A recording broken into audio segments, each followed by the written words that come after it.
September 27th, 2022, regular scheduled Port Clinton City Council meeting in the Linda Hartlove Council Chambers. Please stand for Pledge of Allegiance, large prayer, and a moment of silence for those serving and protecting our country.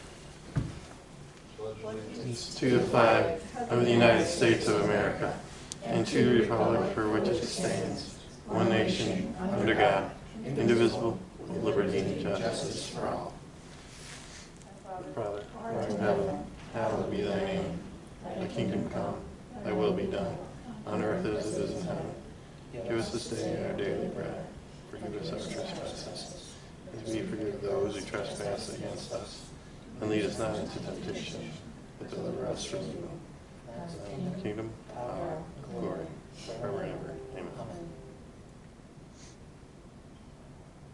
Thank you. You may be seated.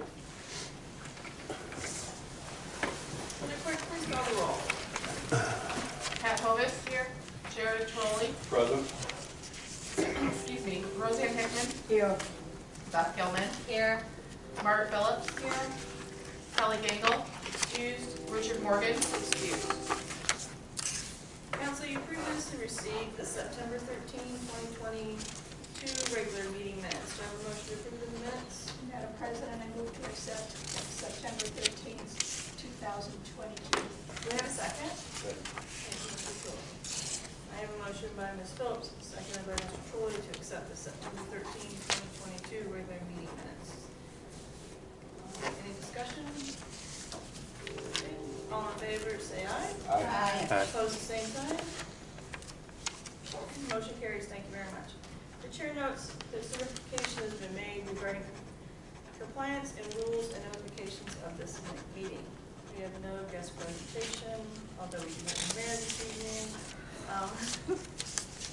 We have no public comment. Move on to executive officers reports. This evening, council, there are 4 new first reading ordinances on. 29-22, you go to full 3 reads, will not be assigned to a committee. Ordinance 30-22, full 3 reads, is assigned to Safety Services Committee. Ordinance 31-22, you go to full 3 reads, assigned to the Finance Committee. And ordinance 32-22 will not be assigned to a committee, but administration is asked that it be passed on a second reading. Also, council, if you are interested in going to the Best of the Best on October 3rd, please let the clerk know that so she can get tickets or reserve a table if we have enough people. And that is all I have this evening. Then move on to the mayor's report. Thank you, Madam President. Good evening, everyone. You know, it's not too often that anyone stays in the same job with the same company or organization for 10, 15 years. This Friday will be Jimmy Kutcher's last day in our sewer department, a job that he has held for the last 40 years as a full-time employee with the city of Port Clinton. And it's our understanding that he was actually a part-time seasonal employee for a few years prior to that while he was in high school. There's a reception. I believe the information went out. If you're interested in attending that on Friday, please let Mrs. Ostheimer know. But 40 years, imagine that. Congratulations to Jimmy. Well-deserved retirement, and thank him for all of his years of service to the city of Port Clinton. In other news, October's right around the corner, and of course that means Halloween. And that they don't allow 51-year-olds to go out and trick or treat anymore. There still are a lot of opportunities in the community. Port Clinton High School Spooktacular will be on Wednesday, October 26th, from 6 to 7:30. Wednesday, October 26th, from 6 to 7:30. A little different this year. They're not going to go into the high school. It's going to be a trunk or treat type activity out in the parking lot. If anyone would like to make donations of candy or cash, call the school system, the high school, and make arrangements there. Also, the downtown area, Main Street and the Chamber are having their trunk or treat on Saturday, October 29th from 1 to 4. Saturday, October 29th from 1 to 4. For more information, you can contact the Chamber Main Street office at 419-734-5503, 734-5503. And of course, then the granddaddy of them all, the neighborhood trick-or-treat throughout the community of Port Clinton will be on Monday, October 31st from 6 to 8. Monday the 31st from 6 to 8. I'd like to, as a proud Kiwani, I'd like to invite everyone to the Evening at the Races event that will be held on November 4th at the Elks Lodge. It's a fun event where you have the opportunity to wager on horse races that have been recorded in the past. $25 will get you betting opportunities, cash bar, and a lot of betting opportunities. See any Kiwanian for those tickets, and there's 2 of them here in the room. I want to congratulate, and as difficult as this is, I want to congratulate the Rotary Club for their cornhole tournament down at Mom a weekend or so ago. Great turnout. They were very, very pleased with the number of folks, and I'm sad to report that the team of Snip and Son was one of the first to be eliminated from that competition. There were some professionals there, but it was fun. It went to a good cause. They raised a lot of money for their foundation. We talked about this last time, but just to give an update, the Mom regularly scheduled activities have concluded, but there are a couple of special events. Next Friday, October 7th, there's a special homecoming event at Mom, and then the following Monday, October 10th, the Ida Rupp Public Library is having a special event, and at the conclusion of that event, then they'll begin to tear down the stage, move picnic tables, and we're hoping by the end of the week, weather permitting, Madison Street will be opened again. Just a reminder to everyone in the community that cemetery cleanup, we ask that personal items be removed from your loved ones' headstones by October 1st, which is this weekend. So please make that happen. This last weekend, 6 area churches, St. Thomas, Trinity United Methodist, Peace Lutheran, St. John Lutheran, Resurrection Lutheran, and Firelands Presbyterian, participated in the first Mission Day in the greater Port Clinton area. A wide range of activities. Those that were affiliated with the city, there was a group that did a beach and pier cleanup, as well as they painted several curbs in the community. So I want to thank the organizers of that. They did other things like singing at Edgewood Manor. They gave free hot dogs at some of the low-income projects in the area. There were 5 or 6 other things that they did. They're going to tweak it again and hope to bring that back again for the future years. I think there were a few people in this room that participated in that as well. Some really exciting stuff happening throughout the city family, if you will. Our tax commissioner informed us today that she has identified and put in the order. Mr. Bilo authorized it for a new income tax software. The current software package we have is DOS-based. Yeah, I said DOS-based, circa 1980 something. Comes with its own wide collars and so forth.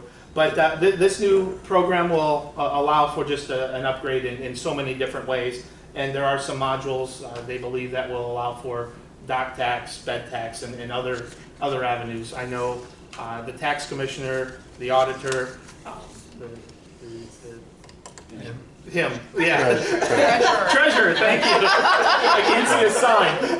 The treasurer and the previous treasurer, amongst others, worked on this for quite some time to get it going. So thank you all for getting that moving forward.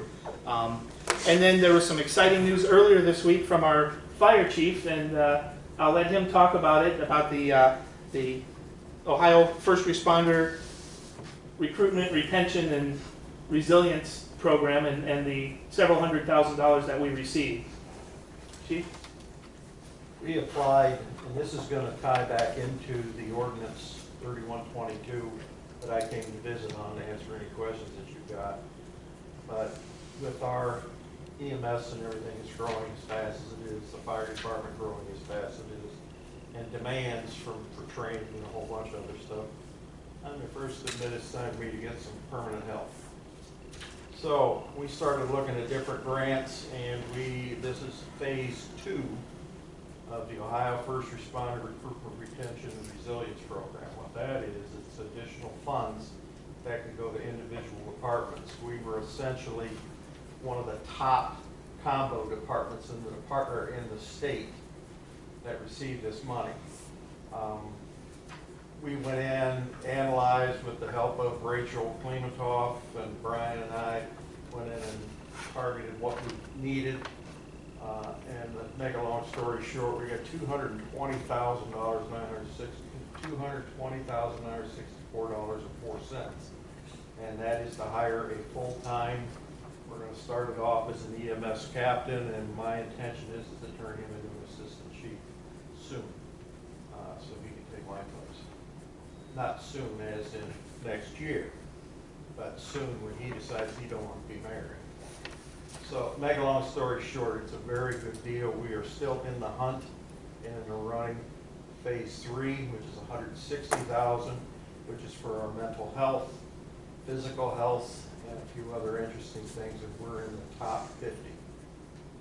I don't think, since they just gave us $220,000, they're going to give us any more. That sure would be nice, wouldn't it? It's a big step. This $220,000 pays everything for this one employee for 2 years.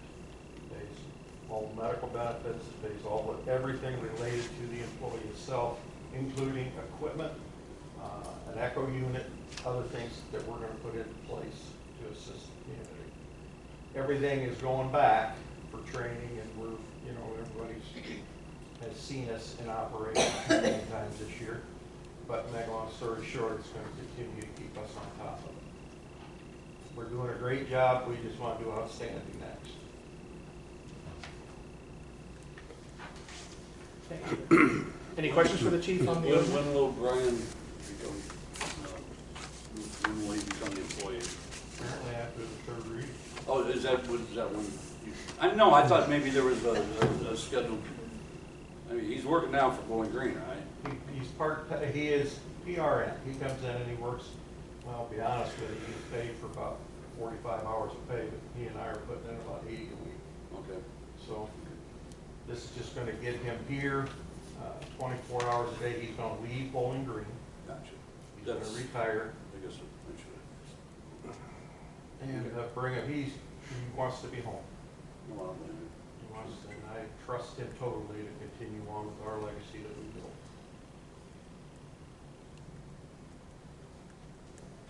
What's training tonight, sir? These folks can stop by after? Airways. We're doing, that's part of the training that people don't understand. They keep changing the rules on us. And it's mandatory that all EMTs that are not permitted to do airways and paramedics and EMTIs have to have a certification on airway training. So we're starting that tonight. Kind of blows my mind that the Fed said that. So we're doing airways tonight, and the firemen are going to be doing some heavy lifting. So you want me there again? No. No, you're too heavy a victim. That was my question, is what is Brian doing now? I thought he was with BG. He is with BG full-time, but what Brian does for me is I consider myself to be the CEO, and he's my operations manager. He takes care of all of our licensing. He doesn't take care of it, but he's staying on top of all the licensing, all the medics licensing, the training. He's in charge of the AHA. A lot of people don't know that, but we're teaching AHA. We're a training site for CEs, but American Heart Association, our goal, and we're working on a big project right now, is that every senior in high school will have certified CPR before they can graduate. And that should happen this year. With a little bit of reluctance on the school's part, but we're working on it. But there is just, we have a Medicare audit coming up in 23. Medicare has chosen us because of we are 89% effective on all of our billing, which is the highest that Medi-Cal has.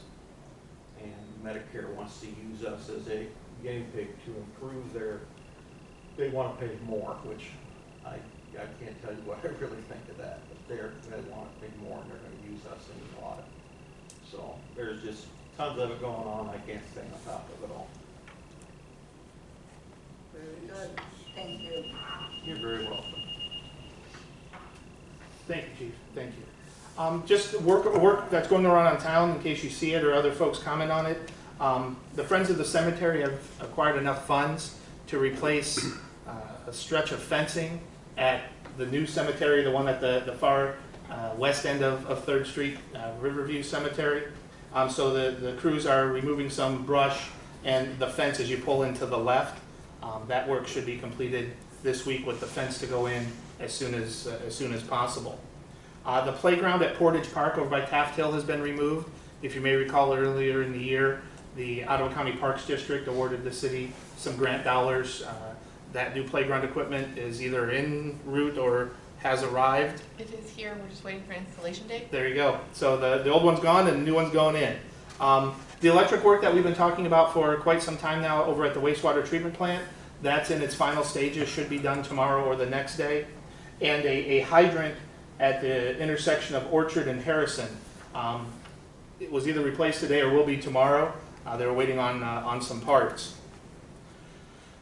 Every September, the city has the opportunity to certify with the county auditor any unpaid bills, any unpaid water, sewer, utility bills, any unpaid assessments because of mowing. There were 12 certified to the county auditor for non-payment of utilities and 8 for non-payment of grass mowing. Talking with the folks in the city that file those things, it's the same 12 and 8 that have been in the past couple of years, so there's nothing new there. You may recall recently City Council took action to implement an ordinance allowing for 24-hour notice of items at the curb. The city has issued their first ticket on that. I spoke with the police chief earlier. Just one ticket has been issued, several warnings. Most of the time the folks clean it out right away, so that is working. There were 2 water line breaks in the city last week that took our water tower down to dangerous levels. One was at Orchard and Harrison, and then the other was on East 5th Street, right next to the city auditor, right next to his home. With that, I'm going to turn on the PowerPoint projector. Ms. Phillips, if you wouldn't mind hitting those lights. Does anyone want any Twinkies, Ding Dongs, or Ho-Hos here? I grabbed mine already. Just they flip all the way down. They are. You need to do your back, in the back here. Oh, yeah, I will. Yeah, this is slow. Give me a second There's to one adjust behind you then. some things here.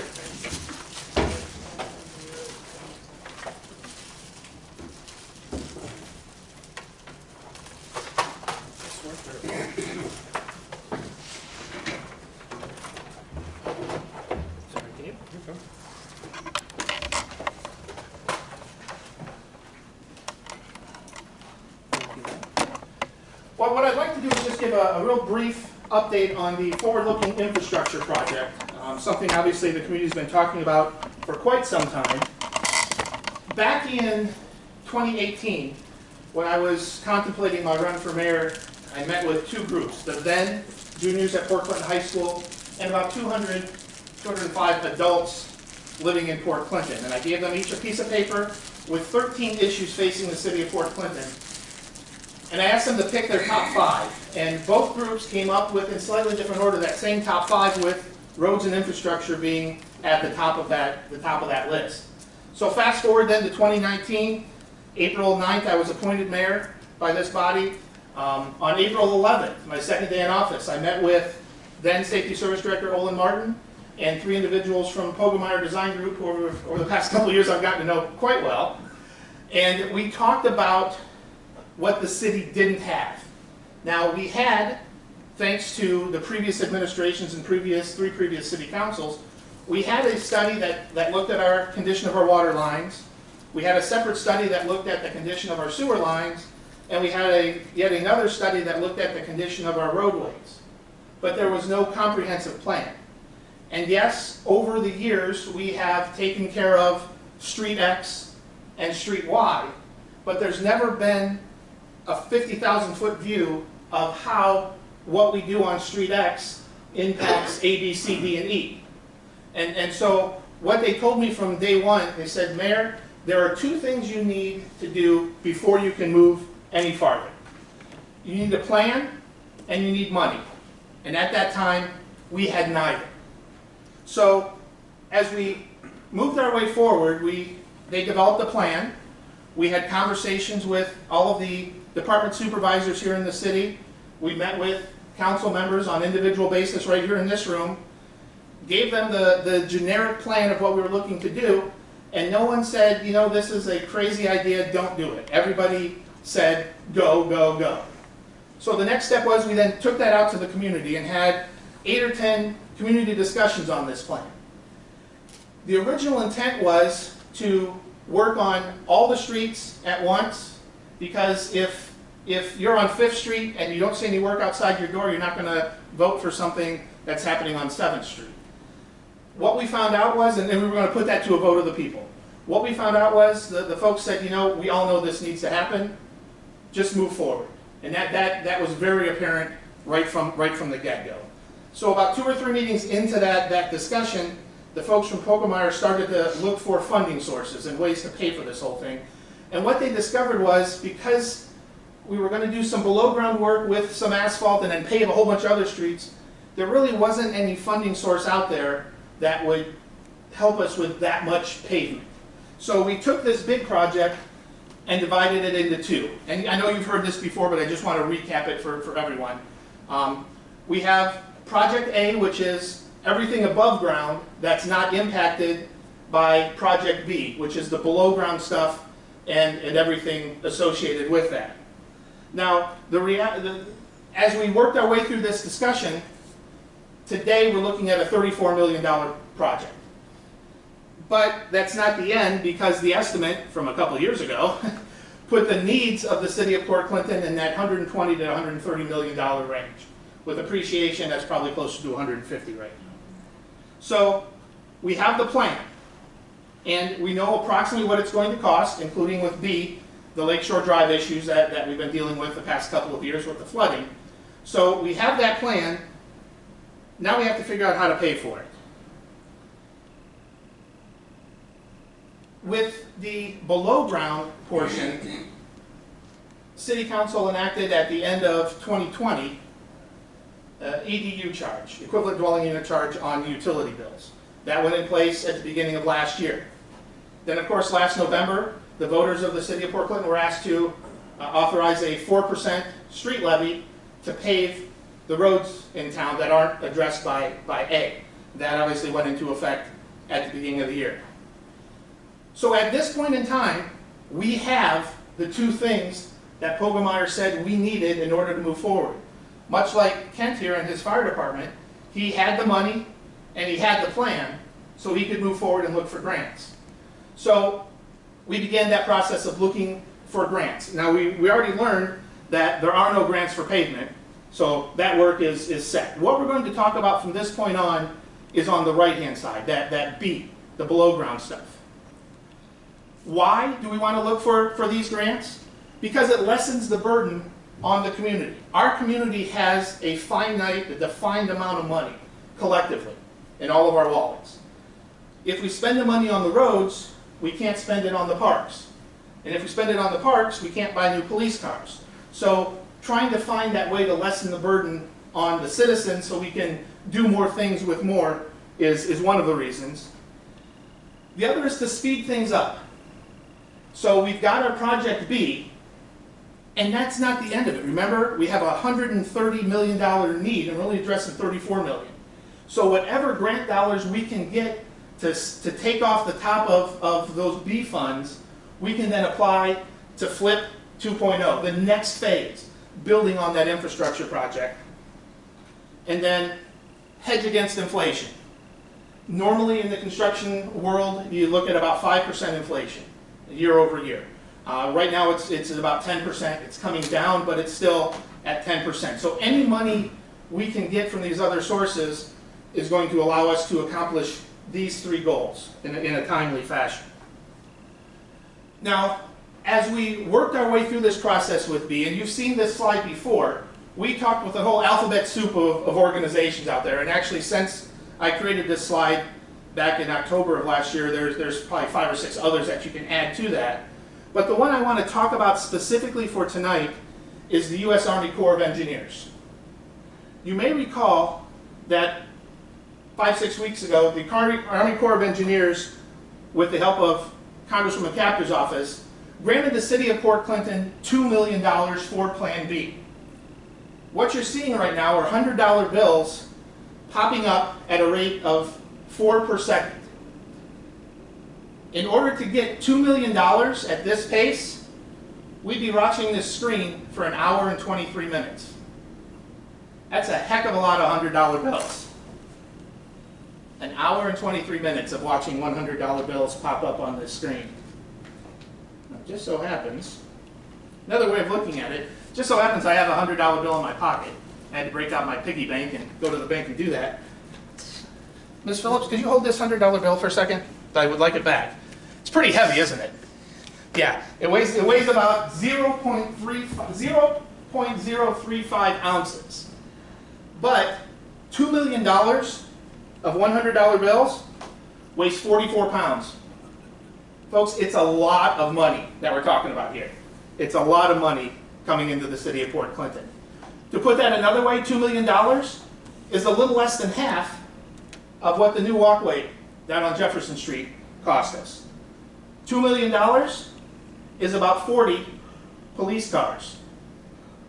$2 million is, gotta get closer even at that big, 26.7 playgrounds, like the one being installed over at Portage Park. $2 million is 8.8 restrooms, like the one that's going to be installed by the lighthouse down at Waterworks Park. $2 million is 7.3 dump trucks plus snowplows. We're starting to get into some pretty serious things that the city can do with $2 million freed up in our community. Or it's 570-some thousand gallons of gas at $3.50 a pop. You know, on a side note, I did some calculations. I can drive my Jeep to and from the moon 13 times with that amount of gas. So, but with any grant dollars that come into the community, there's strings attached. Anybody ever notice driving down 6th Street that the street lights on 6th Street are a different color than all the other street lights in town? Yes. And that's because the grant that helped pay for 6th Street said, we'll help you, but you've got to use this particular light pole and this particular light bulb. Did anyone ever notice, and I know we all have, that when downtown was rebuilt, the streets, that the traffic light at Madison and 2nd and Jefferson and 2nd disappeared? That's because the grants that helped pay for that said you need a certain amount of traffic level to put a street light up. We didn't have that. So we accepted the money, moved forward, and those are the consequences of it. So what's the string attached with this one? Time. Time is the string attached. We have our plans, and again, we know what we're going to do with A. A is not going to change. We're going to go out for bid in December. We're going to award those bids in February, and then the plan is the moment those asphalt plants open in April, they're going to start on Plan A. So if you want to think of it this way, flip, the big project is going to start in April of next year. The other side of that, we were hoping to have the B portion start in early 2023, going out for bid at this time, awarding those bids and going from that. But because that $2 million is tied to the federal budget, we're going to have to postpone that portion of it until later in 2023. It's still going to happen. I want to make that very, very clear. It's still going to happen. It's just for $2 million, we've got to wait a couple extra months.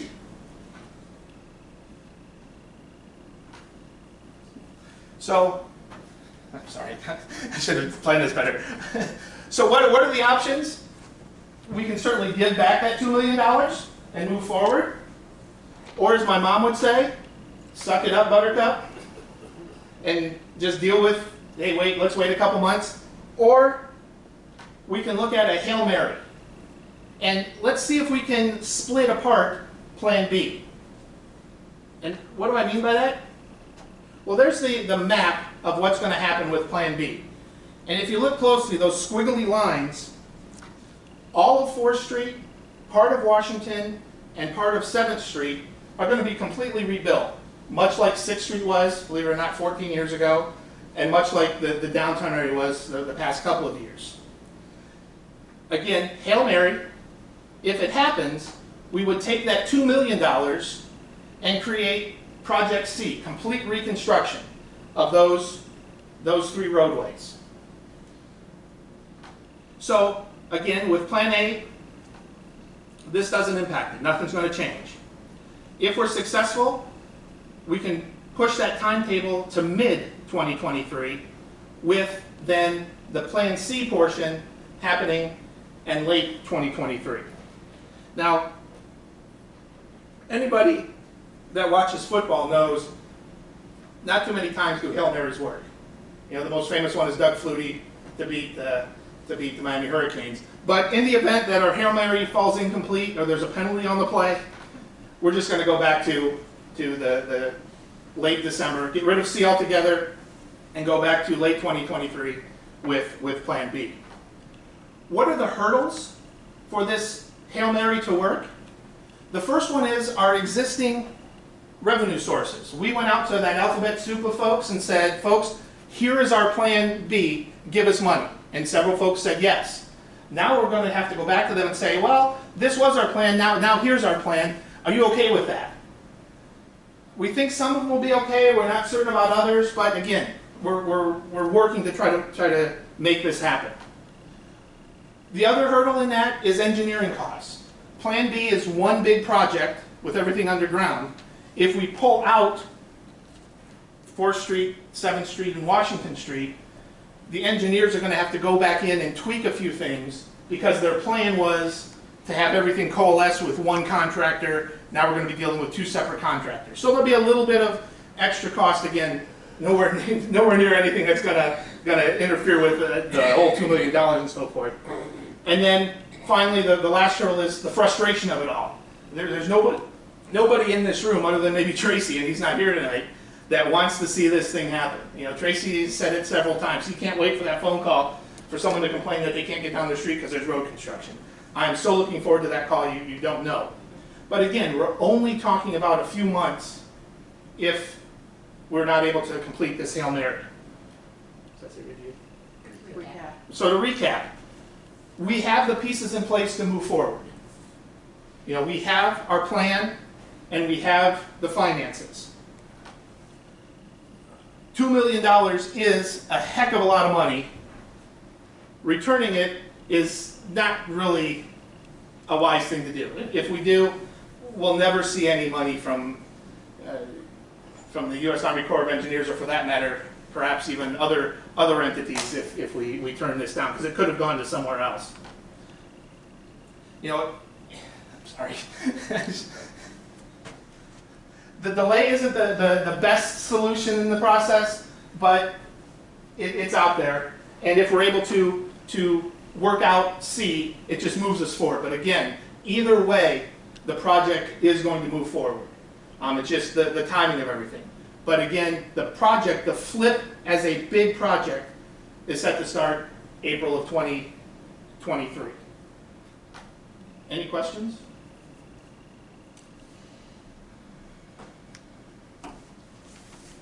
Anybody want a Twinkie? Yeah, when will we know if Project C would be a go? That's a very good question. I don't have an exact answer for you. I wish I could. We have just started the process of reaching out to all these other entities, and it just depends on how soon they get back to us. Some of them at the federal level still are working from home, so communication has been an issue this whole time. Dina? Initially, when we started talking about this, I thought we were told that we had to do below ground first. Yep. Literally, Yep. do below ground first and then do above ground. You're exactly right. Can we do the full We site? can. What Hogemeyer has done is they've worked out a plan with the above ground stuff and routes for the below ground stuff for the trucks to come in. So they'll come in and start in certain parts of town, allow the trucks to come in to get B, and then finish the other part along with the other part of A along with B. Good question. You're paying attention. Wow. Anyone else? Anybody want a Twinkie? Okay. Yeah. I'll take one. Okay. Yeah, I'll be Twinkie. Lights. Thank you. Madam President, unless anyone else has any questions, that concludes my report this evening. Okay, thank you.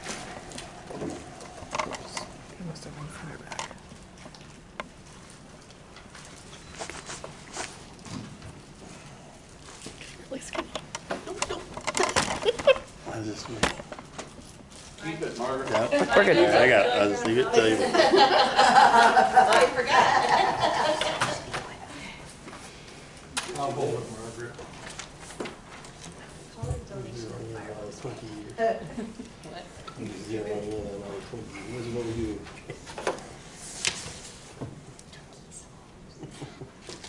Coffee Twinkie.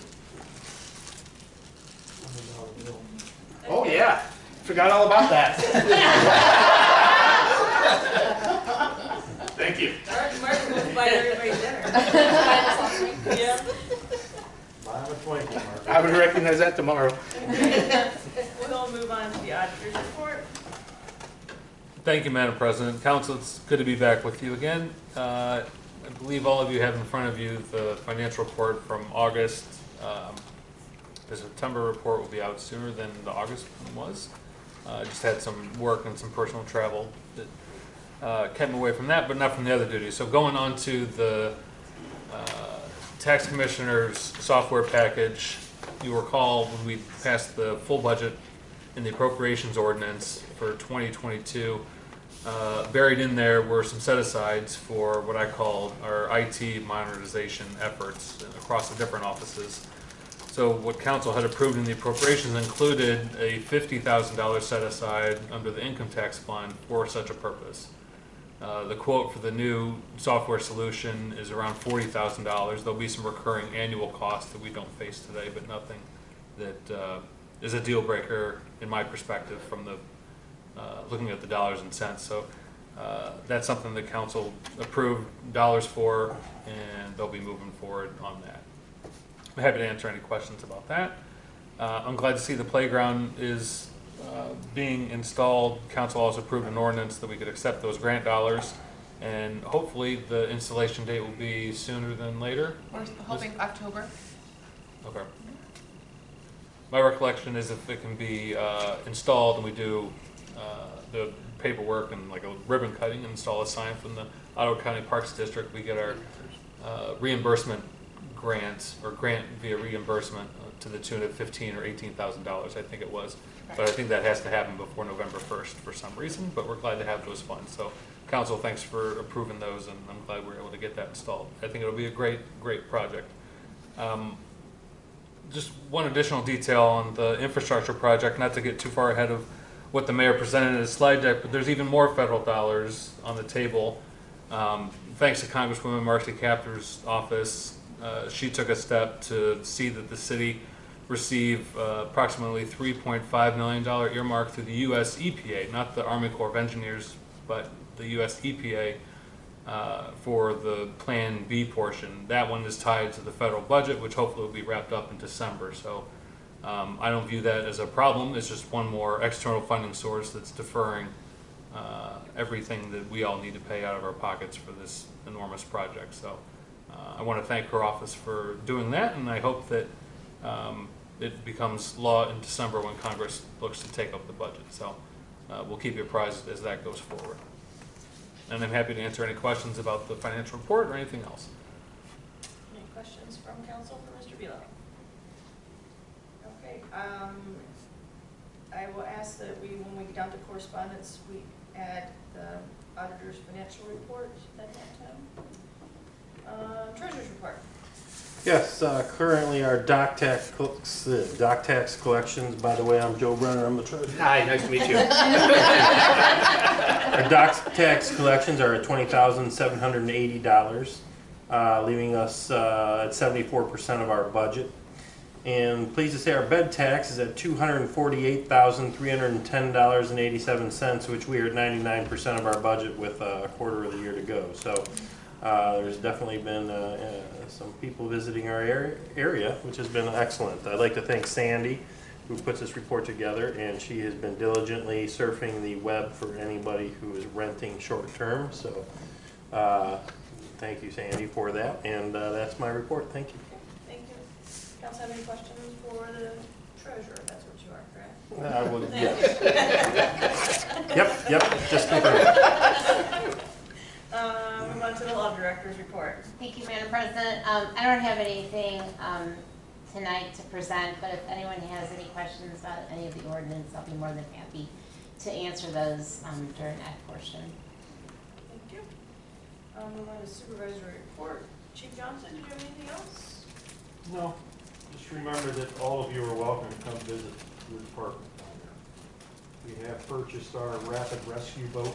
I don't know if you guys saw that in Beacon or not, but we have purchased it,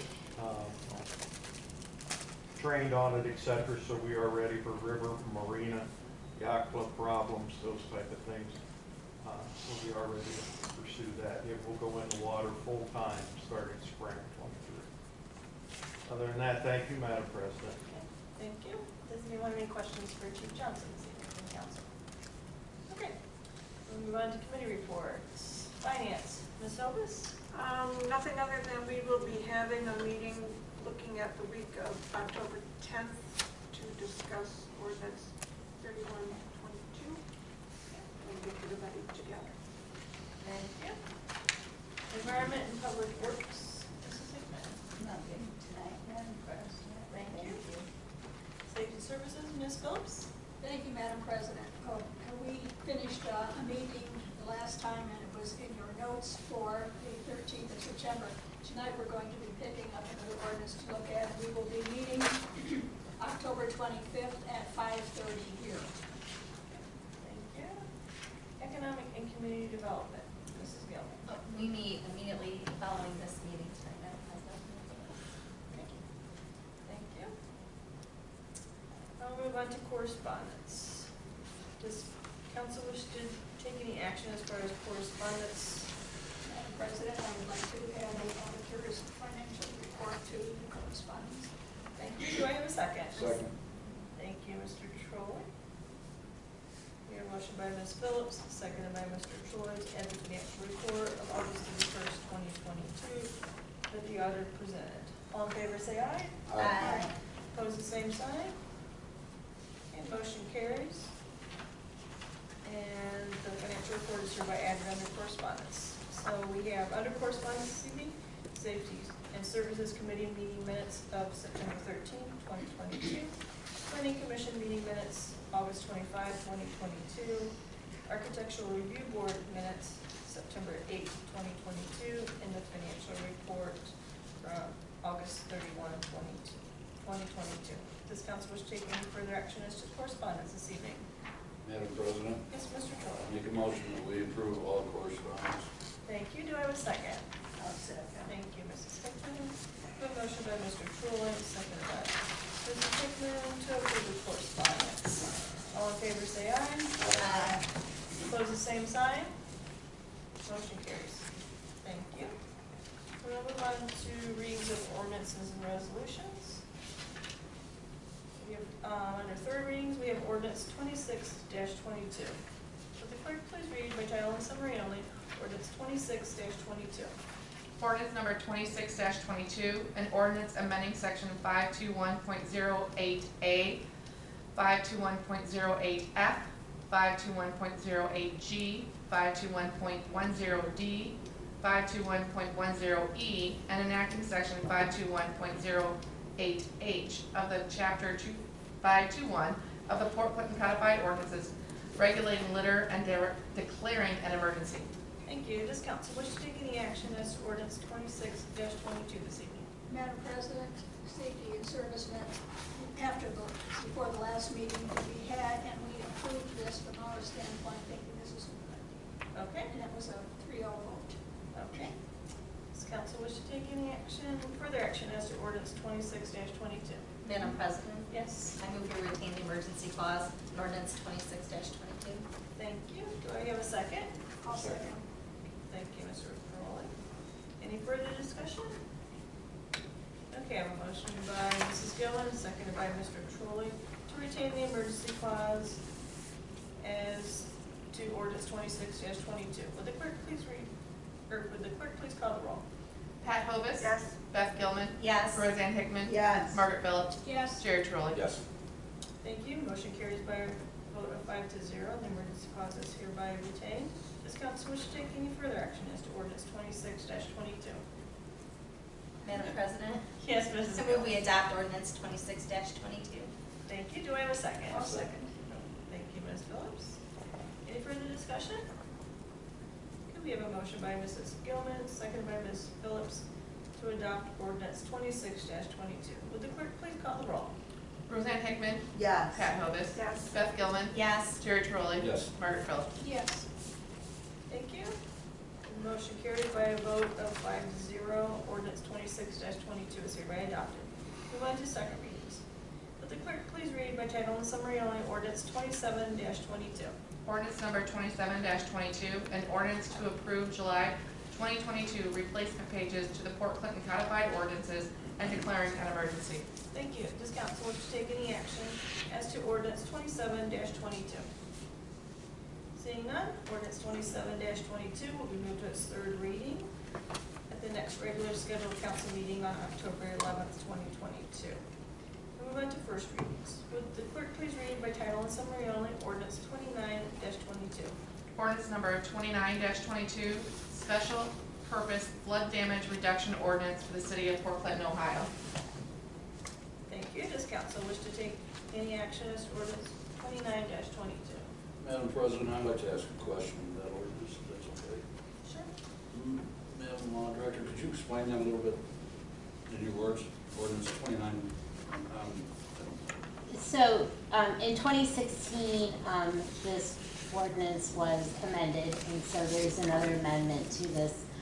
This ordinance was prepared by ODNR, Division of Water. It basically changes some of the floodplains in the city, some of the areas, and it takes some of them out. So basically, anyone who has a mortgage in the city, and if they're in a designated flood zone, they have to have flood insurance. And this ordinance moves those areas around, takes them out. So like, for example, over like on Casper Street, there was a flood zone designation, and that has been removed because right now it's not necessary at this time. And also, that's really the big thing. It takes out some of the flood zones, moves the map around, and unfortunately, though, every time there's any changes, there's a very lengthy ordinance that comes out by ODNR, and basically everyone has to approve it. Every municipality has to approve it across the state to continue, so people can continue to have flood insurance, they can continue with mortgages and everything that comes along with it. That's basically it. Thank you. Thank you. I have a question. Is it true that, I remember when this was passed, because I was in council in 2016 and didn't quite understand all of it, that if this is here, that if people are in that flood zone, they have to pay higher insurance costs for their particular land part? Right, this wasn't like initially passed in 2016, there was an amendment in 2016. This goes way back, but yes, they do have to pay the flood insurance for whatever that may be. It's an additional insurance. It's an additional insurance that they do have to pay, only if they have a mortgage on their property. If they do not have a mortgage on their property, they do not have to have this insurance. But they are taking the risk of being in the floodplain. Mr. Colston is in charge of the floodplain administrator. He's the administrator. He can definitely provide a lot more information on the program. But as speaking with Mr. Bickley and Mr. Colston, this was the major premise of just changing some of the areas and removing some of the floodplains. Does council wish to take any action as to ordinance 29-22 this evening? Seeing none, ordinance 29-22 will be moved to its second reading at the regularly scheduled council meeting on October 11th, 2022. Would the clerk please read by title and summary only ordinance 30-22?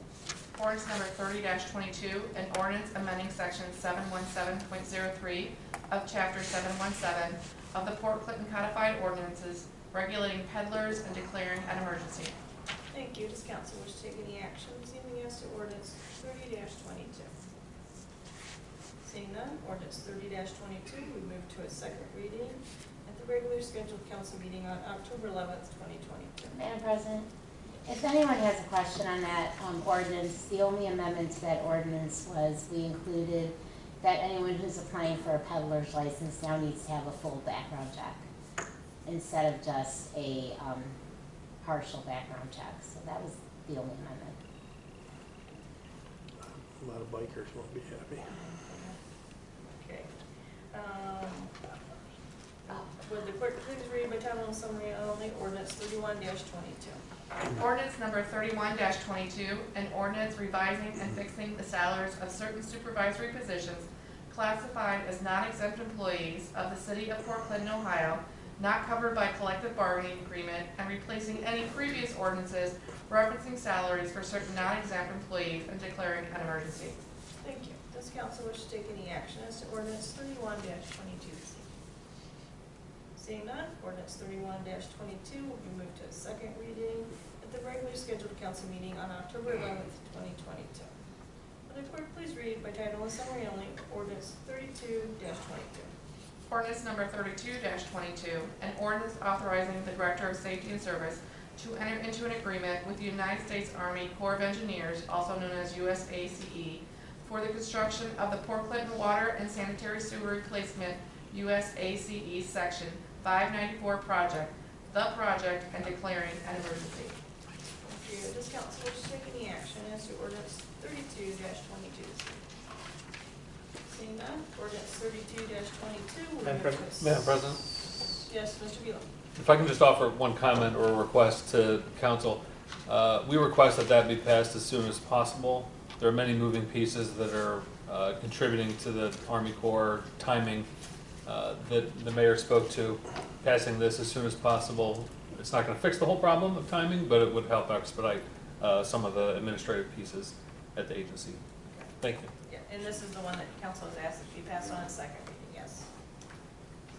Anything else? Okay. Ordinance 32-22, we move to a second reading at the regularly scheduled council meeting on October 11th, 2022. We went to business from the floor. Ms. Hovis. Nothing tonight, Madam President. Thank you, Mr. Drolli. No, I'm fine. Mrs. Ishman. Nothing tonight, Madam President. Thank you. Thank you. Mrs. Gilmore. Nothing tonight, Madam President. Ms. Phillips. Nothing tonight, thank you. Thank you. Seeing no further business, I want to entertain a motion to adjourn. Madam President, I move this august body adjourn. Thank you. Do I have a second? I'll second. All in favor, say aye. Aye. Opposed, the same sign. You're adjourned. Thank you, everyone. Already. So